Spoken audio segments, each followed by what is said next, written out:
Martin King goes into the basement, makes contact with Robert Kennedy, who was our Attorney General at the time, to please send the National Guard to help get these people out of the church because the mob is throwing tear gas and everything. Nonetheless, the National Guard comes and loads the Freedom Riders onto the trucks, and they bring them here. I was 13 years old at 4 o'clock in the morning, watching them come down the hallway into the kitchen, bloodied, battered, and beaten.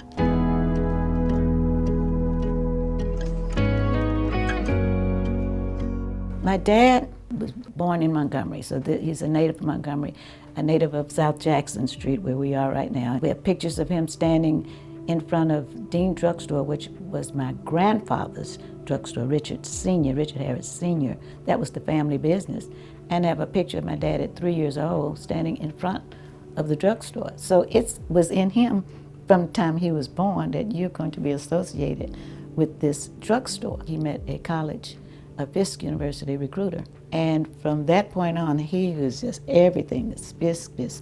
So of course I attended Fisk, and my sister attended Fisk, my brother attended Tuskegee. So he finished Fisk University in 1941 as a mathematics major. He was about to attend graduate school in Chicago for mathematics when he was called to the service and became a Tuskegee Airman in 1943. Upon being discharged from the Tuskegee Airman, he had done his time. By this time he had met my mom and they were married. They moved back here to Montgomery. She was from Charleston, South Carolina. He brought her here. And they were at the drugstore. But when he noticed all the money was going to pay the pharmacist, that's when he decided, I'm going to go back to pharmacy school. And so he went to Xavier University in New Orleans, Louisiana, and finished his degree in 1953. And from that point on, he came home and took over the whole shebang, and then next thing you know, he's involved, along with doing his profession, with the civil rights movement. People would come in from out of the rural areas. Back in the day, like I said, they would come in wagons before my dad was a little boy, in wagons, and they would leave their things at the drugstore so that they could shop. The Monroe Street was our black business district, and that's where you had your doctors and your lawyers, and you've got the movie theaters, you've got your beauticians and eateries and all that are there on Monroe Street, and that's where everybody congregated. You know, it was really like Mayberry. If you ever watch Andy Griffith, and they leave things in the jail for Barney and Andy to take care of. It was that kind of feel. And my dad always preached about Centennial Hill, and always spoke about Centennial Hill with such pride. Centennial Hill, Centennial Hill, Centennial Hill. Then I found out that Centennial Hill was the affluent African-American neighborhood, literally dating back to the 1800s. You had your doctors, your lawyers, your educators, and other mixed income. So I want to make sure that everybody understands that as well. But it was no surprise that they would build the Dexter Avenue Church parsonage / minister's home in this area, and it happens to be 2 doors down from us. So whoever is assigned to be the minister of the church lived in that house. And when I was a very little girl, it was Reverend Vernon Johns. And of course, when I turned 6 years old, 2 years later, it was the newlywed couple, which was Martin Luther King and Coretta King. So it was special for me for more reasons than one. That, of course, took priority to all the rest. My 8th birthday was December the 1st of 1955, which also happened to be the day that Rosa Parks refused to give up her seat. And of course, you know, when people are chattering about this event that's going on, you're hearing your parents and their friends are mumbling, and I'm thinking that they're planning this party for me, that I'm going to be 8, only to find out, no, that this is about the birth of the modern civil rights movement, not you, but the birth of the modern civil rights movement. And so from that day on, that has just been a special day for me for more reasons than one. So my birthday was always remembered by my friends because of that event. But I would have to say that that's the first time that I had an inkling that something major was about to happen. Being so close with Martin Luther King and Mrs. King, they were our neighbors just right down the street, and they were close family friends. So, you know, of course, we were talking and playing with their children, and you're involved with the neighbors, because this is a segregated neighborhood and the university is right down the street and all of the above. So you watch, and the bus that comes right in front of the house. And watching that very first day, December the 5th, when they asked them not to ride the bus, and watching all of the neighbors on their porches cheering because nobody was on the bus on that Monday, December the 5th, cheering, and yes, they're not riding. And of course, we're cheering because they're cheering, not really understanding what this was about, but you're cheering and happy because they're happy. And so from that point on, to watch people actually stay off the bus for that 381/82 days, the solidarity of a group of people is something I witnessed, and I don't think I've ever seen again. But that was the most impactful thing for me at a young age. When the Freedom Riders came to Montgomery, we pretty much know the purpose of that. That was the leg from Nashville that was going to pick up after the bombing in Anniston, Alabama. Now these people are 18, 19, and 20 years of age, and they are students. Reverend James Lawson had trained them all in the nonviolent method.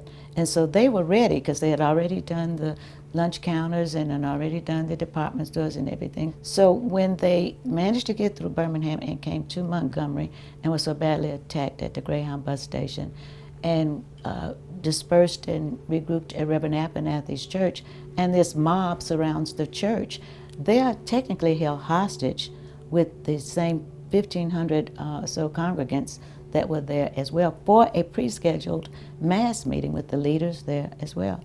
So Martin King goes to the basement, makes contact with Robert Kennedy, who was our Attorney General at the time, to please send the National Guard to help get these people out of the church because the mob is throwing tear gas and everything. Nonetheless, the National Guard comes and loads the Freedom Riders onto the trucks, and they bring them here. I was 13 years old at 4 o'clock in the morning, watching them come down the hallway into the kitchen, bloodied, battered, and beaten. And the way they operated was once they found the safe house, they communicated with others to let them know where they were. So the number count continued to grow. So you had more coming from Atlanta or from Birmingham or from Jackson or from New Orleans or from Nashville to come to the house along with the leaders. So this was the space. Most of the time when you hear the story of the Freedom Rides in Montgomery, you hear about the attack at the church, and the next thing you know, they're on a bus headed to Jackson. But there was like a 3 to 4 day window that they're in Montgomery, and nobody knew, well, where were they? And they were here. They were here in the house where we are now filming. That was something that I got a chance to witness, to see them so casually having fun and yet getting ready to putting their life out on the line and where they're about to head to Jackson, Mississippi. You just sit and you listen to them, and you laugh, but you're also listening at the same time. But this was the space that they had to do their lessons because they're still in school, but they strategized and made plans. But the room that we're in right now, which technically is a 3rd floor private room, was my dad's man cave, so to speak, during segregated times. But it served as the strategy room, according to the Freedom Riders, John Lewis and Bernard Lafayette, and written that this was the strategy room where the leaders came here.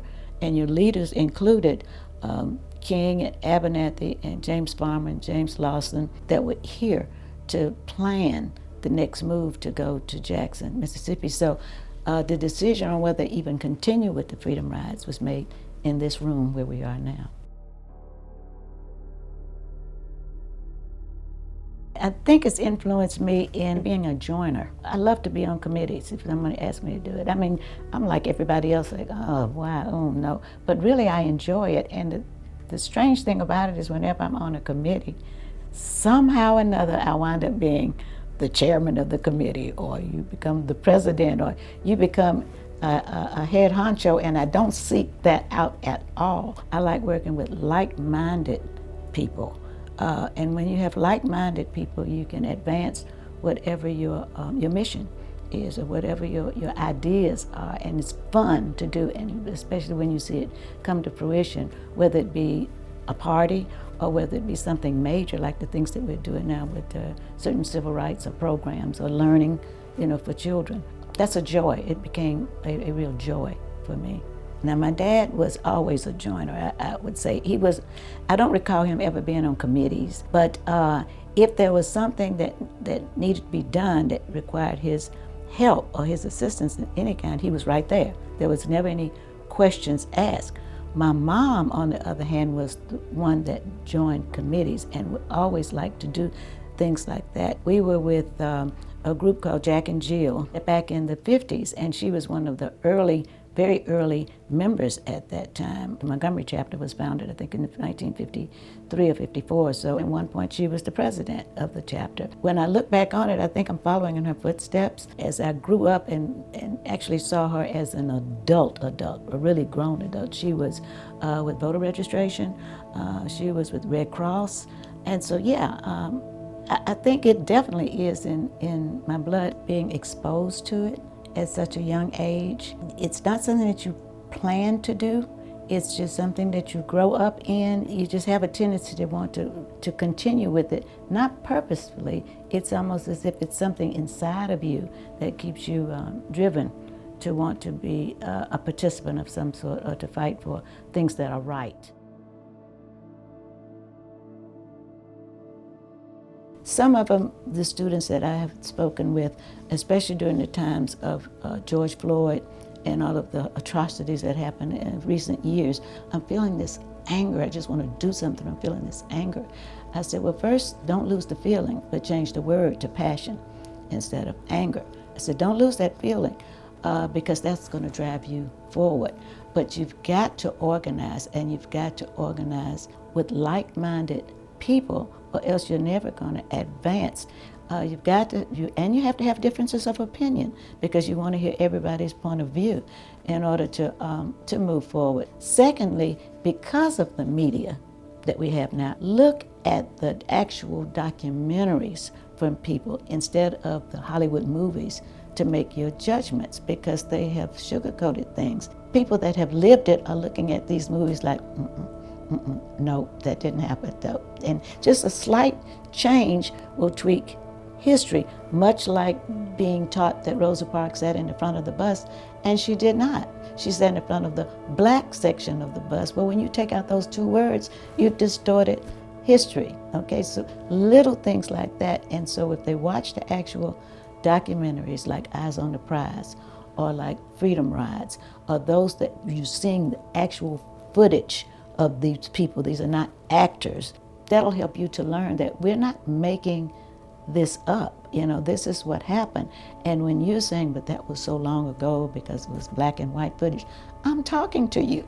Okay, it wasn't that long ago. It just happened to be filmed in black and white, but it was during my lifetime. So that means it was not that long ago that all of this happened.